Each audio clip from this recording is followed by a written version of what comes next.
made it to that time of year where all I want to do is sew cozy things. And when my son came to me the other day and said, Mom, can you buy me some more of these Buc-ee's pants? I was like, absolutely not, but I can make you some. Today, I'm going to show you how to take an existing pair of lounge pants or PJ pants and turn them into a new pair using your own fabrics. Let's do it.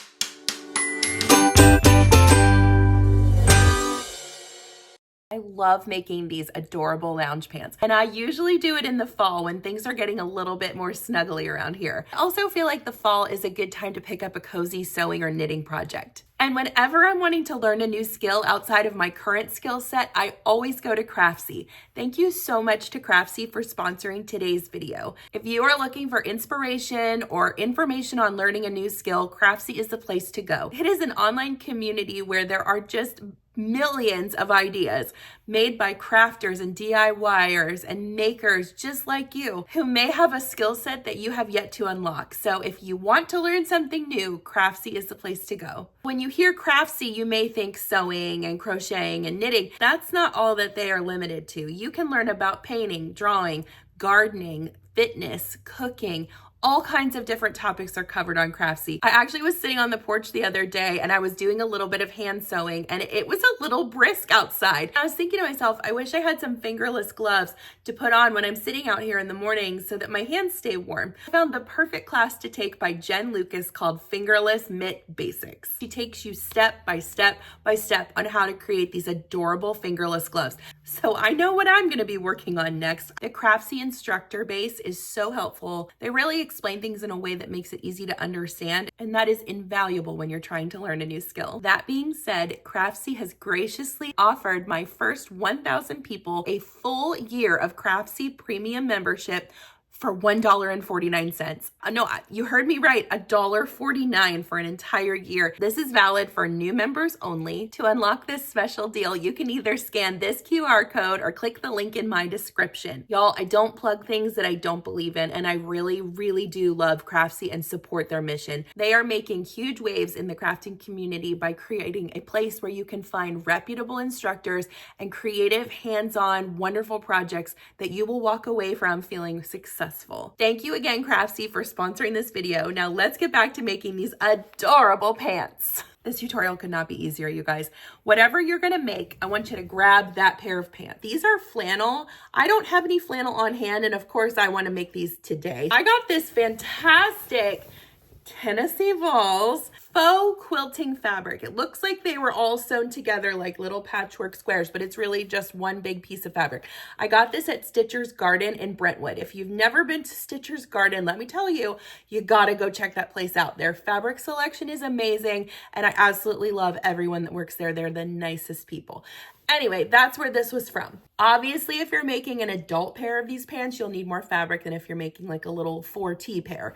For my son, his current pair is just about a yard long, but obviously we're gonna need more than that because we're gonna create a larger waistband and then we need, space to hem things. We will be able to do a little bit of finagling with the pattern, but because this is a directional print, I am gonna have to use up a little bit more fabric. If your pattern is non-directional, you can actually get away with using a little less fabric. Let's say for my son, these are a pair of adult men's small pajama pants. I am going to use, with a directional print, approximately 2 to 2.5 yards. What I would do if I were you, and this might sound crazy, but if you're going to the fabric store and you want to do this, take the pants with you and lay them out. And if somebody's around who knows what they're doing with sewing, ask them for a little bit of help too. Let me show you how to lay these out and cut out the pieces. For this project, I'm going to move this fabric so that I have some extra hanging off the end, because that extra piece is a lot more useful to me than 2 pieces that are half that size. I'm hoping I can actually make a pair for my little son out of these as well. I'm pretty sure I can because he's tiny. So make sure your fabric is nice and straight. And here's what I want you to do, but double check that you're going to be within that with about 1/2 inch to 1 inch on either side extra for your seam allowances, etc. For this first step, I'm gonna cut the front pieces. It means I'm gonna fold these in half, like with the back touching. And if you're new to sewing, one thing that makes this a little easier is to find that side seam and clip it so that it doesn't roll any which way. And I'm only focusing on one leg of this, because what we're gonna do is fold that in half. And if you wanna clip the back piece to it, that's fine. But I'm only interested in the pattern that pops out from this front piece. So even this little section right here where this seam is, I'm gonna tuck that in. I only wanna follow the seam line that creates my pattern piece. So you can even clip that right there. We're trying to get as accurate of a sizing as we can because I know that these pants fit him perfectly. So I want to recreate this exact pattern that these pants currently are. So you can see now that we've got a good piece. Now, before you go and lay this down and cut it, I want you to think through this. These pants have an elastic waist. So what I would do is pull this taut and measure it, okay? So right now when it's all scrunched up, half of that is 7 inches, but when I pull it out, it's 10 inches. So when I lay this pattern piece down, I wanna make sure that the waistband is gonna be 10 inches, not this scrunched up 7 inches. And I'll show you how to navigate that here in just a second. So lay this down, make sure that the up part is at the top if you have a directional print like I do. And I want you to pull these down a little bit from the top. And tuck these drawstrings in so I don't accidentally chop them when I'm cutting my fabric. So as you can see, the only lines that are showing on this right now are the ones that create the front piece. In lounge pants like this, the front pieces will be shaped just a little differently than the back pieces because obviously in the back you have a little bit more junk to deal with, a little more junk in the trunk. So one other thing that we're going to measure is it looks like these have 1 inch or 3/4 inch elastic. What I need to do at the top, and you can use a marking pen, like a erasable marking pen for this, is I want to measure up 1 inch for the elastic because we're going to fold that over, plus another, let's say 1/2 inch because we want to make sure we include a seam allowance. So I'm going to add 1.5 inches onto the top of this. It doesn't have to be perfect. If you add 2 inches, life's going to be fine. And I'm going to go ahead and draw that line. I'm not measuring that line just yet. I'm just making a mark of where it is. But I do know that I want this to be 10 inches, not the 7 that it currently is. And the place that I'm going to add that onto is the side here. I'm going to move this over just a little bit because we are going to add a seam allowance. So I'm going to make sure this is sticking out 1/2 inch over here. And I'm going to mark that line. And then I'm going to measure all the way out to the 9. We'll do 9.5. Okay. So you can see here, this mark right here, this is the top of my pants. That's how wide I'm going to cut them. And from there, you can just add on 1/2 inch all the way around. And you can draw this if you want, or if you're feeling sassy, you can just cut around it and eyeball it. Since some of you are probably just new to sewing, I'm going to just mark it and sort of draw and measure every once in a while to make sure I'm staying near that 1/2 inch seam allowance. I'm going to draw the shape around this pant leg. Just double check. We're right around 1/2 inch sticking out from each side. And listen, this may look like, oh, what is she doing? You can't do that. You so can. Make it a little bigger than you expect. Nobody's ever complained about having PJ or lounge pants that are just a little bit too big. I mean, come on. So from my line at the top, this line is a lot straighter. My marking pen to work my way down. Now, the hem on these is about 1 inch. So I'm going to add on 1 inch to the end of my pants. So I'll go ahead and draw that line as well. Then you're just connecting lines. Again, they don't have to be perfect. Give this a try and just see how it goes. Use some scrap fabric or an old curtain or a sheet just to see if you can get it to a place that's comfortable. Okay, we're done tracing this side. I can see my lines very clearly now on my fabric, and I'm going to cut through 2 layers and create my first front 2 pieces for these pants. Look at you. You made your front pieces. Good job. Now I'm gonna put a little clip right here, a single clip on either side in this swoop. This is to remind me that these are my front pieces. My back pieces, I'll put 2 clips. Whatever your system is, follow it because they do look similar when you cut them out and you don't want to get them mixed up. Let's rework our fabric here. Now take those clips off and flip your pants the other direction so that you're seeing the lines of your back pieces. So turn it this way this time and make sure that you're rolling that fabric out to follow the actual lines that were sewn of your seams, because that's going to show you your pattern piece. Now listen, if you hate this idea and it sounds way too like off the grid for you, that's okay. I have a tutorial from a couple years back showing how to make actual like lounge pants from one of my favorite pattern designers, Patterns for Pirates. So if that appeals to you more, that's fine. You can go follow that tutorial. And that actually is a little bit of a different method. So you'll learn 2 different things. Okay, so I'm rolling my seams out, making sure that I'm catching all of that pattern. Smooth everything out. Bring that pattern piece in, AKA your pants. And go ahead and remember to add 1.5 inches at the top and 1 inch at the bottom. And then you can either trace or just cut, adding 1/2 inch around the whole thing for your seam allowances. Remember to make this top piece closer to 10 inches wide instead of the 7 that it already is from just being scrunched up with that elastic. Got all this leftover fabric. I could make another pair of pants for my son. Now, we've got our back piece. Take your clips off. And in that swoopy area, I want you to put 2 clips on the back pieces. This is gonna come in handy when you start to sew it together. All right, I'm gonna load up some, well, I guess it has to be orange thread, right? In my machine. Maybe I'll do white, I don't know. And we will get going.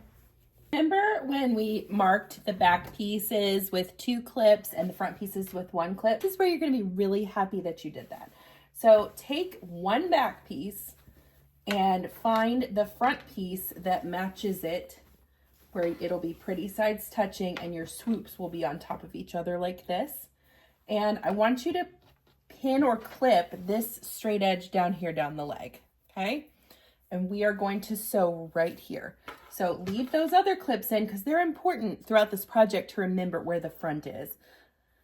We will mark that later on permanently, but right now we're not there yet. So a 1/2 inch seam allowance, right down both of those inner leg seams.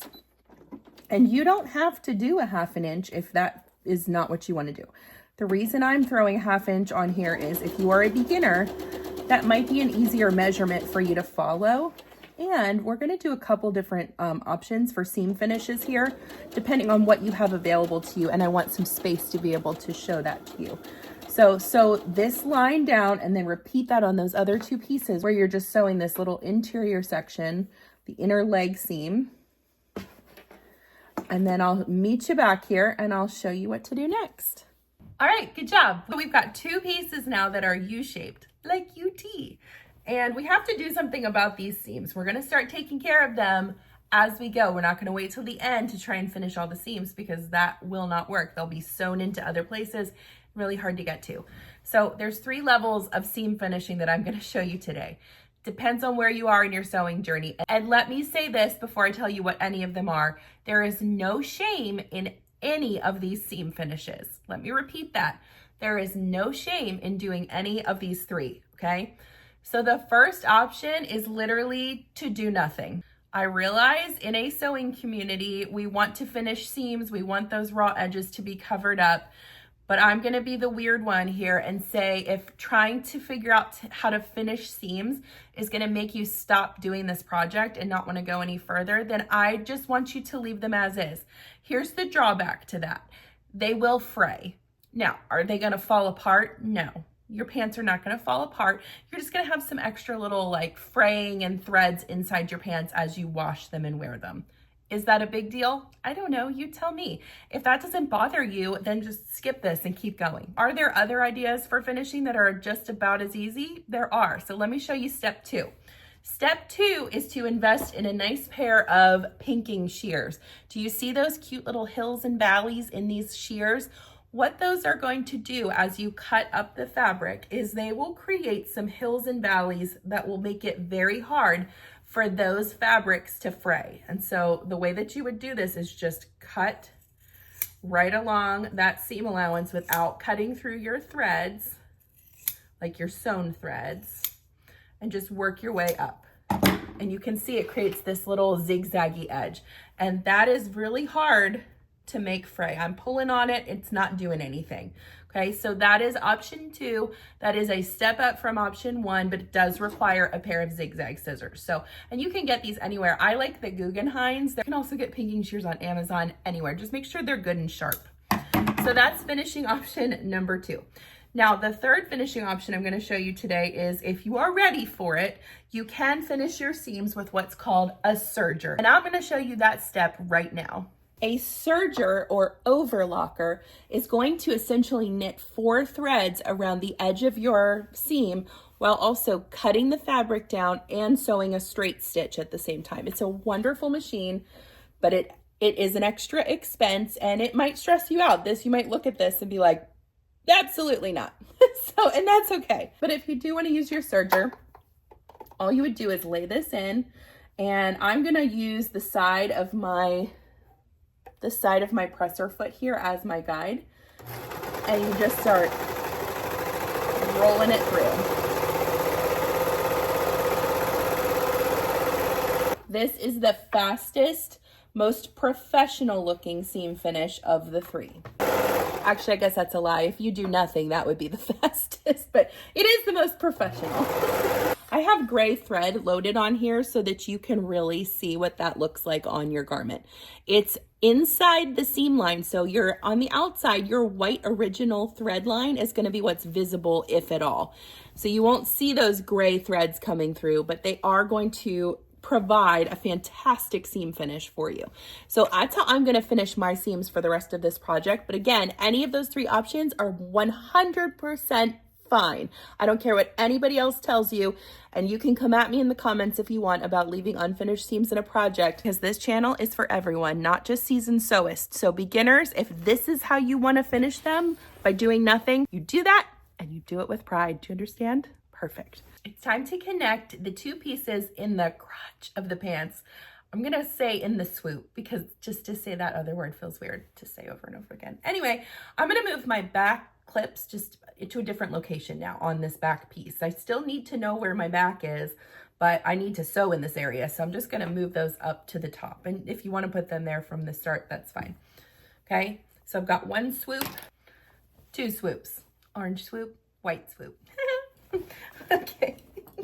I seriously just entertain myself up here all day. My husband probably thinks I'm insane. Actually, I'm pretty sure he knows I'm insane.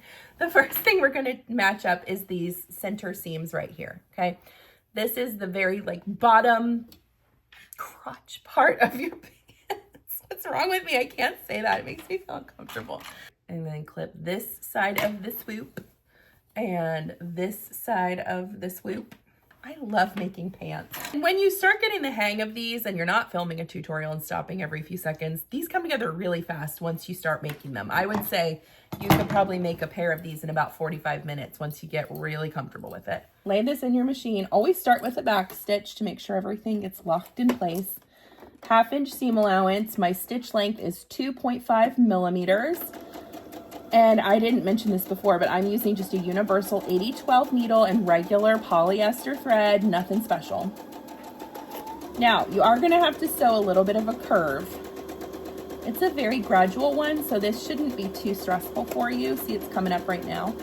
But when you get to that curve, once you stop and sort of just redo all your fabric, and if you can, nest your seams, which means you're gonna put 1 seam going up and 1 seam going down, or right and left. And that helps your seams lay really nicely together and create a professional finish on your pants. If they don't match up, it's okay. You're gonna get through the day and still be okay because your pants don't match up in the swoop or the crotch, but I don't like saying crotch. Okay, maybe I do like saying it. I've said it a few times now. Ah, what's wrong with me? All right, keep sewing. Cuteness. All right, the swoop is sewn. Take this to your serger and finish it, or use your zigzag scissors, or do absolutely nothing. Meet you right back here. This is what you've got. So you'll have a U shape, and it kind of looks like a T. U-T. Go Falls. Okay. The next part is not meant to be a mind bender, but it is a little bit of a mind bender. What I want you to do is we need to match up those side seams for the legs. So from here, I want you to open up your pant tops, like the top of your pants. Okay? And you'll see that they look like pants now. But the problem is we need to get them to be opposite so that we can sew the side seams. So what you're gonna do is drop this one and then pick it back up on the opposite side. Okay? Drop it, pick it up. And you should have your 2 back clips on the back now and your 2 front clips in the front. Okay? Pin down the sides or clip. Drop it like it's hot. Drop it like it's hot. I did not start out as a Tennessee Vols fan. I guess you could call me a Penn State fan by proxy because everyone in my family was Penn State fans, and that was like, you know, that where everybody went to school from my high school except for me because I was weird and moved to Tennessee. So I wasn't looking for an extended high school experience. I was ready to meet some new people and ended up meeting some amazing humans down here, and that's why we live here now, because I love it so much. So clip those 2 side seams, and we're gonna sew 1/2-inch seam allowance on either side. Which leads me to my segment called Story Time with Chelsea. And this is where I tell you a silly story or a story about my world or my life while I'm sewing some really long seams because I get bored and want something to talk about. So my husband and I actually met on Match.com. At the time, in 2010, 11, like meeting online was still kind of weird. So I went on some really terrible dates. I was just about to get off the platform when I saw my husband's picture. So I winked at him because that's what you could do at the time. He was not actually on Match.com at the time, but like they still send you those promotional emails of like, hey, look who winked at you. If you want to see, pay $39.99 and join back up. Well, he was between jobs at the time and had like $45 to his name. And he was like, he saw my picture and he's like, oh, she's cute. I want to wink back, but do I want to eat this week or do I want to talk to a girl? Well, he ended up talking to a girl. So we emailed a few times and we are both like very much wordsmiths. The attraction started in written word for sure. We hadn't even talked on the phone, but I was already completely infatuated with him. So he asked me on a date, came to my house in East Nashville and picked me up and took me to Lafayette, his hometown. We went to a Mexican restaurant and a drive-in movie, and my life was never the same. It was the best first date ever. And so for a second date, he asked me if I wanted to go to a UT Vols game. And it will forever go down in history as my favorite football game I've ever been to. It was so much fun, and we just fell in love from there. So that's our little meet cute, but the Vols are very, very special to me. Even though I didn't start out as a Vols fan, I am a lifetime Vols fan because being at that football game was the most exciting, wonderful date with my husband that I could ever have imagined. So there's your story time with Chelsea for the day. How did you and your significant other meet? Do you guys have a cute story, or is it just like, a normal, like, hey, we worked together and we fell in love? I love stories. Okay, I've talked too much. I'm gonna finish these side seams and then we'll finish up these pants. Okay, you little cute cuties. Once you have those side seams all locked and loaded, we need to finish the top edge and the bottom edges of our pant legs. So if you want to use your serger for that, do your first round of stitches. That's cool. It would go like this. If you don't have a serger, you can zigzag scissor these, or you can do the double fold method, which would be to fold them up a 1/2 inch and press them, and then maybe another 1/2 inch, and then sew the hem, which will then lock in your raw edges. If you do the serge method, you can serge all the way around like I did, and then we'll fold 1 inch up, and then I'll sew a hem here. Whatever you decide is fine.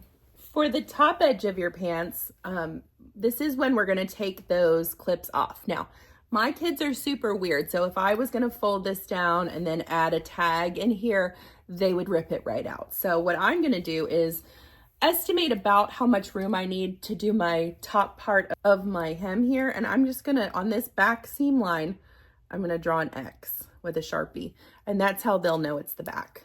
That way they're not ragging on me about having tags touching their precious skin. And now once you have that marked, you can remove all of those clips and serge around the top edge, zigzag around the top edge, or again, do a 1/4 inch and then a full inch down, okay? This is why I love the serger though. It is so fast and so quick and so professional. All right, it's time to actually go to our ironing board. We haven't been over there at all yet this project. So let's head over there and I'll show you how to iron this out. For the hem at the bottom of your leg, I'm gonna load this onto my ironing board and we're gonna press it up 1 inch. I like to use my little hem gauge for this. Set it to 1 inch. Fold it down. Check my measurement. And then just press it so it's nice and even. And then repeat that as you just turn it around the edge of your ironing board. Once you get that set, repeat that on the other side. For the top hem, we've got to figure out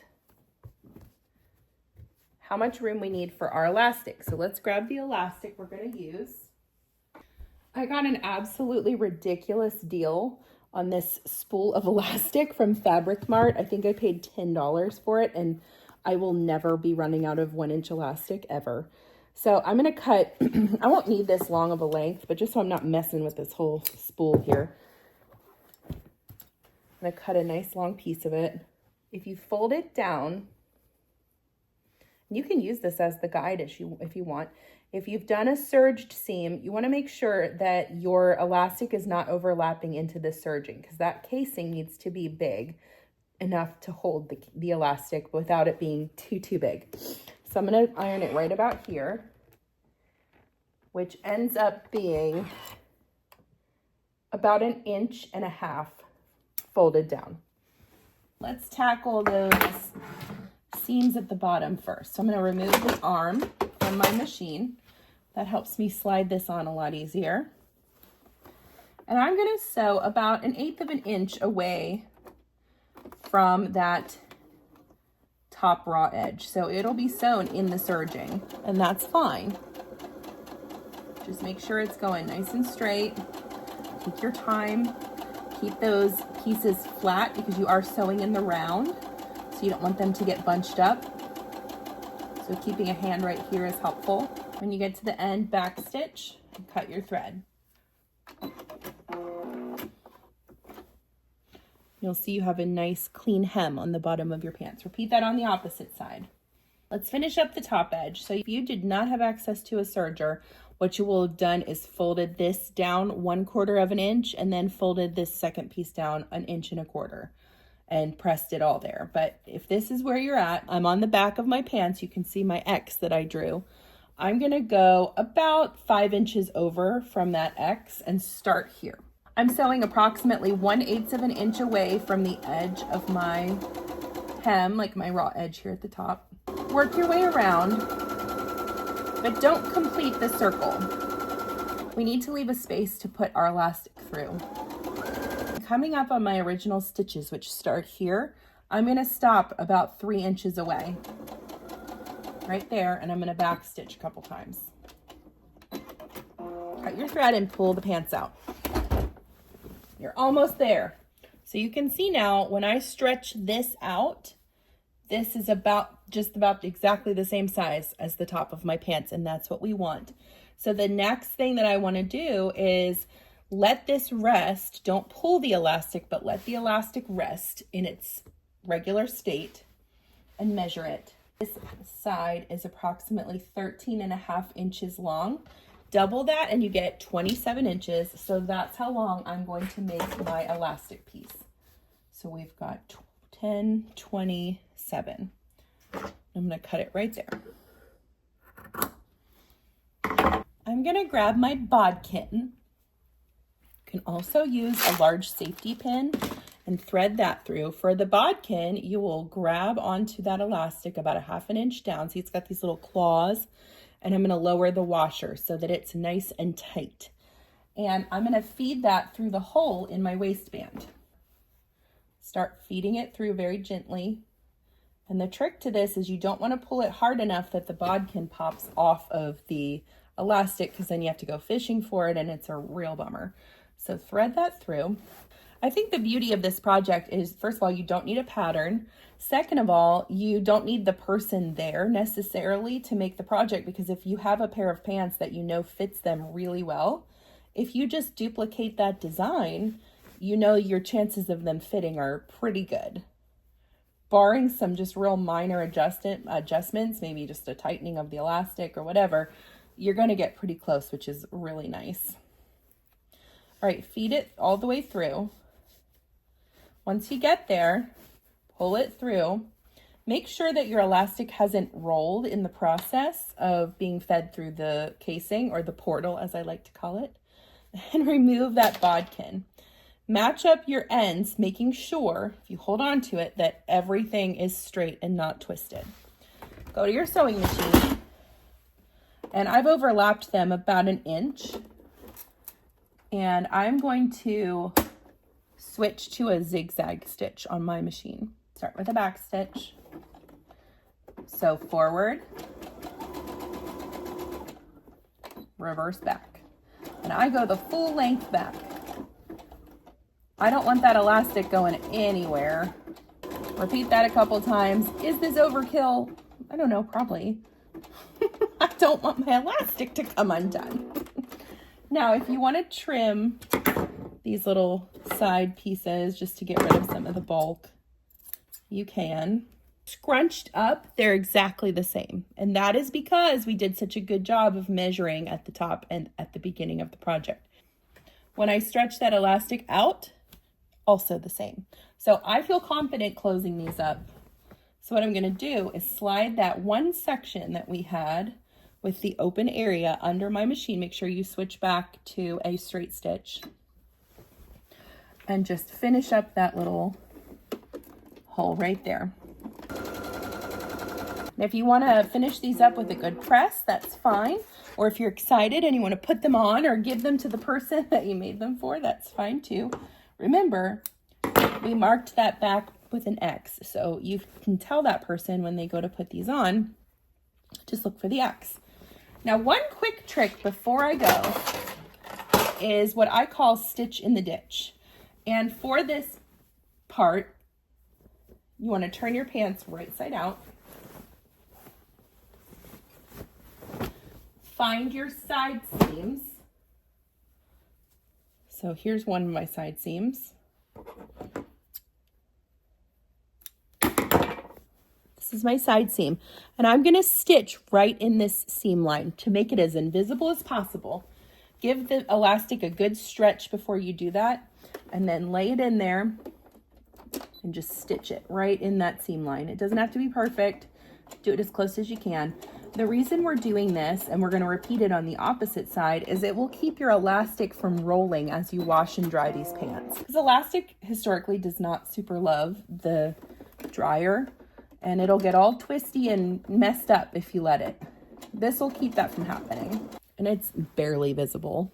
All right, let's hold these pants up and see how they turned out. Here are the originals that we got at Buc-ee's. Cute, super cute. And here are the cute Tennessee Balls ones that we just created using those Buc-ee pants as a pattern. I can't wait for him to try these on.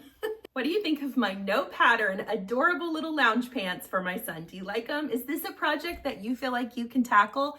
I tried to give you lots of options depending on where you are in your sewing journey. Make sure to like and subscribe to stay up to date on all of my upcoming content, and thanks for tuning in. I'll see you next time.